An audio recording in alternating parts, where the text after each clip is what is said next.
Okay, let's talk about McGlinchey then. Because it seems to me, I see what you're saying, but it also seems to me that for a 6'8" dude, he's too light. I thought he would look bigger in the past.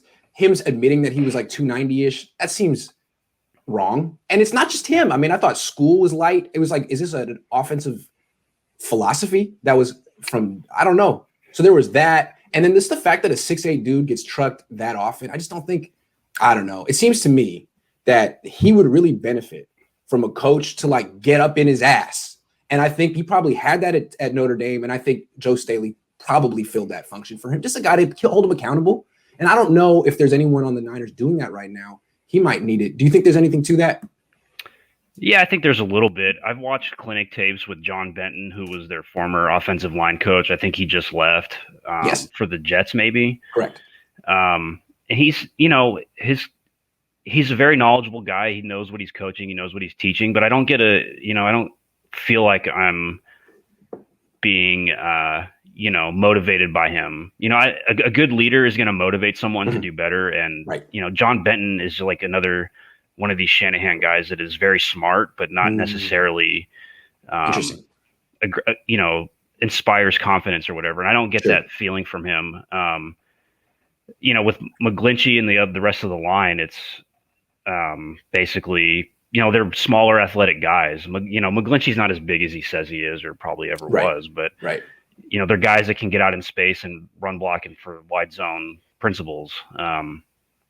And pass blocking is not really their thing. So I do think Shanahan values more athleticism than anything in every position. So you're going to get offensive linemen who probably are a little bit smaller, but they're damn good run blockers in space. And no doubt. They just need to give you 3 seconds in pass protection on a straight drop back. And I don't think he's ever going to look for anything more unless you can find someone like Trent Williams or Penei Sewell or something like that.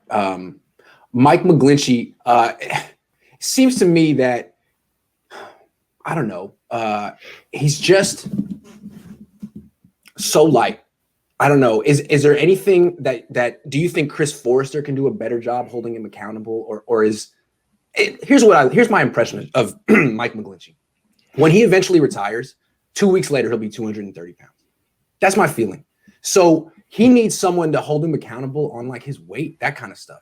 And I don't think that was Benton. I don't think that's Trent Williams. I do think it was Joe Staley. And who is it? Is it Forrester? I don't know. That's a tough one. I don't know much about Forrester other than, everybody knows the thing that we know, but so we'll see when the season plays out. And that's really the only thing that's really when we're going to find out. I don't know anything about Forrester outside of that. I was kind of surprised they, signed him to be the offensive line coach. I don't know how I feel about that, but he was making a lot of money as a position coach before he ruined his life. So I guess he was, highly regarded. But one thing I noticed is I don't think the Niners cared about losing Benton. Is that fair to say? I don't think they cared. I don't think so. There's been a lot of coaches in and out of the system that know how to coach it. If you could get Alex Gibbs back, that would be ideal, but they're not going to pull him out of retirement. I guess not. I don't know.